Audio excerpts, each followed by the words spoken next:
When I was in middle school, I finally got invited to my first sleepover at my close friend Emily's house. I'd been looking forward to it for weeks. It felt like a big step, a rite of passage among our group. Emily's house was in a quiet suburban neighborhood, with neat lawns and the usual white picket fences. From the outside, it seemed cozy and welcoming, but there was something about the way the house sat at the end of a cul-de-sac that gave it a strange, almost eerie feeling. Maybe it was the way the streetlights flickered softly or how the trees cast long shadows across the driveway, even though it wasn't late. That evening, as the sun dipped beneath the horizon, I arrived clutching my sleeping bag and a bag full of snacks, my heart racing with excitement and nerves. The inside of Emily's house was warm, the scent of cinnamon and vanilla lingering in the air from the cookies her mom had baked earlier. The living room was arranged with sleeping bags and blankets, a few pillows scattered around, and the glow of a small lamp in the corner softened the room's edges. There were 6 of us in total, all girls from school, laughing and chatting as we settled in. The air buzzed with the kind of energy only a sleepover can create, equal parts thrill and trepidation. After dinner, we gathered in the circle on the floor, faces illuminated by the dim light, and started sharing ghost stories. Each tale grew darker and more elaborate, building on the last. I remember feeling a shiver run down my spine, but I told myself it was just the chill from the air conditioning. Laughter mixed with nervous glances filled the room as we dared each other to keep going. Someone suggested turning off the lights, and after a few seconds of hesitation, Emily flipped the switch. The room went dark except for the faint glow from the street lamp outside, casting thin shadows through the window. That's when I first noticed it. A sudden, inexplicable chill that crawled over my skin, making the hairs on my arms stand up. I tried to ignore it, focusing on the stories, but the feeling wouldn't go away. Then, from somewhere outside the door, there came a soft but distinct sound, footsteps pacing slowly down the hallway. It wasn't the kind of rhythmic, casual tread you'd expect from someone walking past. These footsteps had a hesitant, dragging quality, like someone unsure or reluctant. We all fell silent, eyes wide in the dark. "Did you guys hear that?" I whispered, my voice barely above a breath. Emily nodded, her face pale. One of the girls, Sarah, got up and tiptoed to the door, slowly opening it. She peered down the hallway but saw nothing, just the dim outline of the corridor stretching into shadows, empty and still. The footsteps had stopped. "Maybe it's a cat?" Sarah suggested, though her voice wavered. We all agreed it was probably just that, though none of us had a pet. Still, the uneasy feeling lingered, as if something unseen was watching us from the dark. I found myself glancing toward the window, where the shadows outside seemed darker than before, as if they were alive. Later, as we settled back down, Emily whispered that she'd seen something move by the window. A shadowy figure, thin and hunched, standing just outside in the yard. She said it vanished the moment she blinked. The others laughed nervously, brushing it off as a trick of the light or her imagination, but I could tell Emily was shaken. Her usual confident smile was gone, replaced by a tight, worried expression. I wanted to believe it was nothing, just shadows and nerves playing tricks on us. But deep down, I felt the strange chill again, creeping through the room like a slow, cold breath. Even with the lights on and all of us together, the house didn't feel quite right. Something was there, just beyond the edge of our vision, something watching and waiting. I tried to focus on the stories again, but my mind kept drifting back to that shadow by the window and the pacing footsteps. It was as if the house itself was holding its breath, waiting for something to happen. The laughter and chatter around me felt distant, almost hollow, as if I were hearing it underwater. Despite the growing unease, no one wanted to break the spell by turning on all the lights or calling for a parent. We clung to the thrill of the night, the shared secret of being alone together in the dark, even as a quiet fear settled over us. I remember lying awake later, the others already asleep, staring at the ceiling and listening to the soft creaks and groans of the old house. Outside my window, the silhouettes of trees swayed gently in the night breeze, but sometimes, I thought I caught a flicker of movement, just a shadow slipping silently past. I never told my parents about that night. They would have said it was just my imagination, or that I was tired. But even as I drifted off to sleep, I knew something had been there with us. Something that didn't belong. It wasn't a game or a story. It was real, lurking just beyond the edge of the light. And I wasn't sure if it was watching or waiting. As the night deepened, the strange sensations we'd felt earlier didn't fade. In fact, they only grew stronger. The once cozy feeling of Emily's house shifted into something colder, heavier. Shadows seemed to stretch further into the corners of the room, creeping along the walls like dark fingers. The air turned inexplicably cold, despite the heater humming quietly in the background. I pulled my blanket tighter around me, trying to shake off the unease that settled deep into my bones. The first sign that something was wrong came when the bedroom door creaked open by itself. It was subtle at first, a soft squeak that barely registered, but when I looked up, the door was slowly swinging inward, inch by inch. The rest of the girls were fast asleep, or so I thought, but I could see one or two of them stir, their faces etched with confusion. I blinked hard, wondering if I was imagining it, but the door kept moving, as if pushed by some unseen hand. I tried to call out, but my voice caught in my throat. My heart pounded so loudly I was sure anyone nearby would hear it.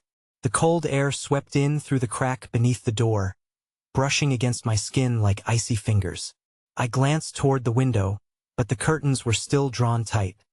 The streetlight outside did nothing to warm the chill creeping through the room. Then faint whispers started. At first, they were so quiet I thought it was just my imagination, a trick of the wind or my own restless thoughts. But soon I realized they were coming from the closet. The small wooden door that had been shut tight suddenly seemed to pulse with a low, murmuring sound, like voices barely audible, speaking in a language I couldn't understand. I felt my breath catch as a wave of panic surged through me. I wasn't alone. The whispers grew louder, swirling around the room, wrapping themselves into the silence like a heavy fog. I wanted to wake the others, to tell them what I was hearing, but fear pinned me in place. The voices seemed to seep into my skin, filling my head with a buzzing static that made it hard to think clearly.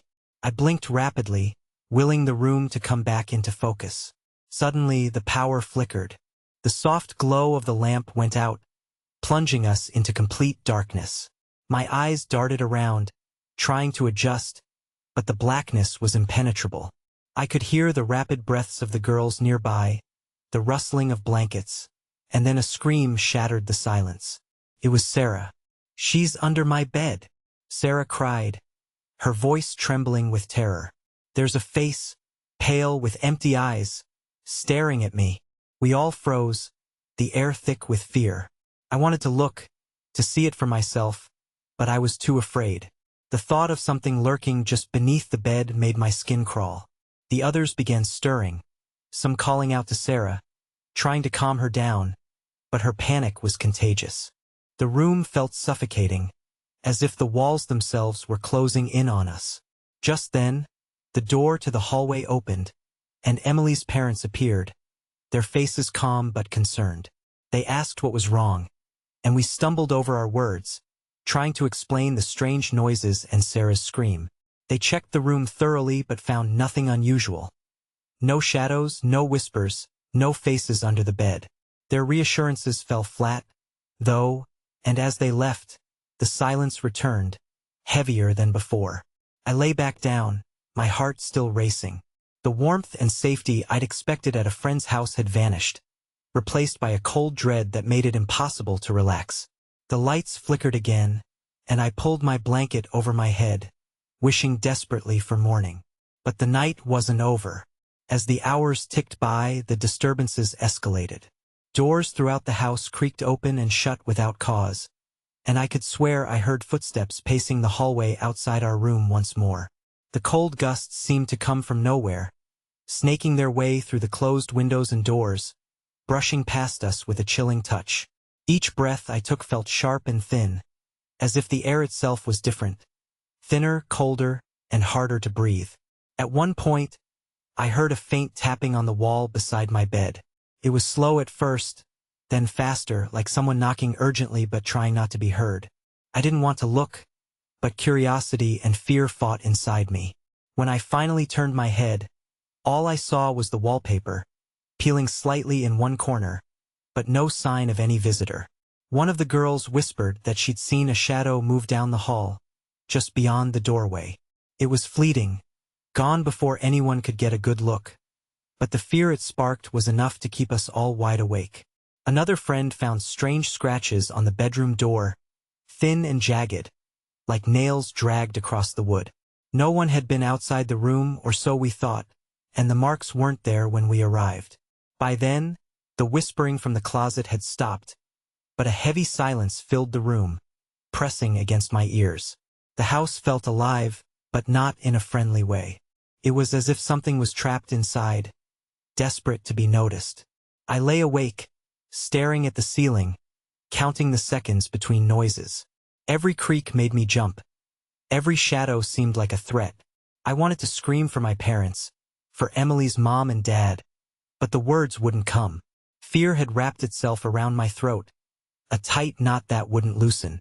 Eventually, dawn started to break, pale light filtering through the curtains. The noises subsided, leaving only the soft hum of morning. I was exhausted but unable to sleep, my mind racing with everything that had happened. That night changed something inside me. The house no longer felt like a safe place, and sleepovers lost their magic. I kept replaying the whispers, the footsteps, and the pale face under the bed. I wanted to believe it was all a trick of the mind, but the scratches on the door and the cold air said otherwise. Even now, when I think back, I can still feel that chill creeping up my spine and hear the soft tapping that wouldn't stop. It wasn't just a scary story for a sleepover. It was something real, something that had followed me into the dark. Despite everything that had happened at Emily's, I agreed to go to a second sleepover, this time at my friend Mia's house. I told myself the first night had been a nightmare, a trick of fear and overactive imagination. Mia's house was different, newer, brighter, with wide windows that let in moonlight and rooms that felt open and airy. I convinced myself it would be normal, safe even. But as soon as we settled in that night, the strange feelings returned. It started subtly. A book shifted slightly on the bookshelf as if nudged by an invisible hand. A spoon moved just a few inches on the kitchen counter. At first, we all laughed it off, blaming the cat or a draft. But the cat was asleep in the living room, and the windows had been closed tight. Later, during a game of truth or dare in the living room, we heard tapping sounds coming from the walls, slow, deliberate knocks that echoed faintly through the quiet house. When we paused, the tapping stopped. When we started again, it resumed, as though the house itself was trying to communicate. The unease settled into my chest like a stone, but I didn't say anything. I didn't want to be the one to spoil the fun. As the night progressed, Mia's younger sister mentioned seeing a figure in the hallway, a dark shape that disappeared whenever anyone tried to look directly at it. We exchanged uneasy glances, but Mia shrugged it off, saying it was probably just a trick of the shadows. Still, I noticed her voice was quieter than usual, her eyes darting nervously toward the hallway even when she was smiling. Then came the scratches. Mia's bedroom door had thin, jagged marks etched into the paint, fresh and raw. None of us had been near the door all evening, and the pattern looked deliberate, like someone or something had tried to claw its way in or out. The sight of those scratches sent a chill through me, colder than the air in the room. We stood in silence, the weight of the moment pressing down on us. But the strangest, most unsettling moment was yet to come. I was sitting cross-legged on the bed when I noticed the bedroom mirror fogging up, even though the room was cool and dry. At first, it was just a faint haze, but then words began to appear, written from the inside of the glass. The message was short and cryptic: "Don't trust." My breath caught in my throat. I stared at the mirror, heart hammering, sure that someone must be playing a cruel prank. I looked around, but the others were just as stunned, their faces pale. No one had touched the mirror, and no one had been near it. The message lingered for several seconds before fading away, as if it had been written by invisible fingers. I wanted to wipe the glass clean, but my hands shook too much. Before we could make sense of it, a loud bang echoed from downstairs. We all jumped, frozen in place as the noise reverberated through the house. Mia's parents hurried up the stairs, concerned and confused. They checked the rooms and the windows, but everything was locked and intact, except for one shattered window pane on the front porch. The glass was broken from the outside, but there was no sign of anyone or anything that could have caused it. The adults exchanged worried glances but said nothing about the broken window to us. Instead, they insisted it must have been an accident, a rock thrown by a kid passing by, or maybe a branch blown loose in the wind. The explanation felt hollow, and the tension in the room was thick enough to cut with a knife. We all knew it was more than that. The rest of the night passed in restless silence. We didn't dare speak much, each of us lost in our own thoughts, wondering what we had gotten ourselves into. The feeling of being watched never left me, and I kept glancing toward the hallway, half expecting to see the dark figure waiting just beyond the door. When morning finally came, I felt drained, like I'd been running a race I couldn't win.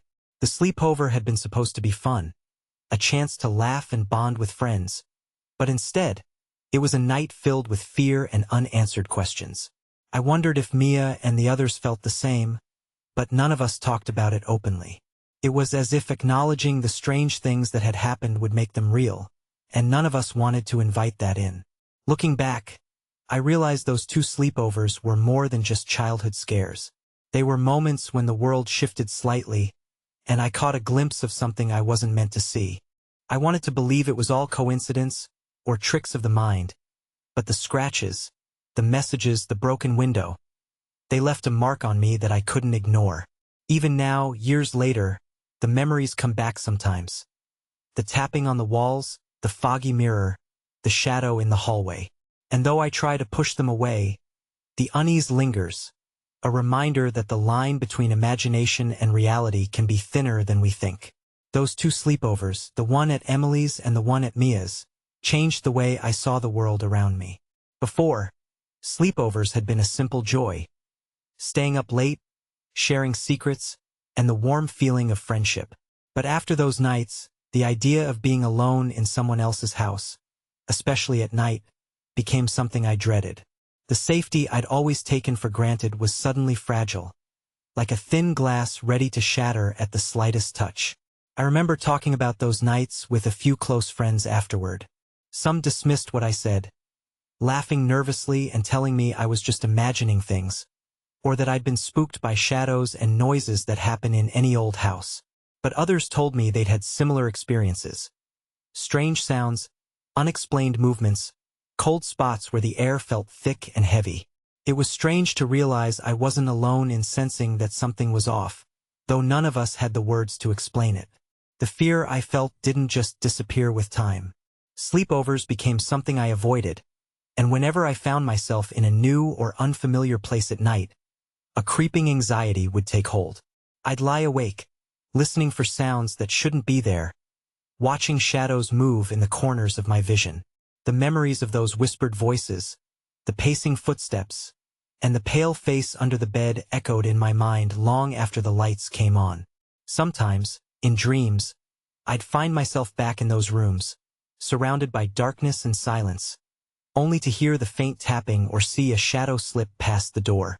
I'd wake up gasping, heart pounding, unsure if what I'd seen was real or just a nightmare. And even when the sun rose and the world felt ordinary again, the unease lingered, like a shadow stretching just beyond the edge of daylight. Looking back, I can see how those 2 nights blurred the line between childhood imagination and real fear. At that age, it's easy to think ghosts and spirits belong only in stories, but those experiences felt too vivid, too tangible. They weren't just stories told in the dark. They were moments when the unknown brushed against my life, leaving a mark I couldn't erase. Even now, years later, those memories remain vivid. I can still feel the cold air that swept through Emily's room, hear the whispers from the closet, and see the message on Mia's mirror.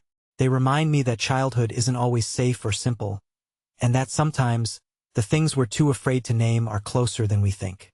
Those sleepovers changed me in ways I'm still discovering.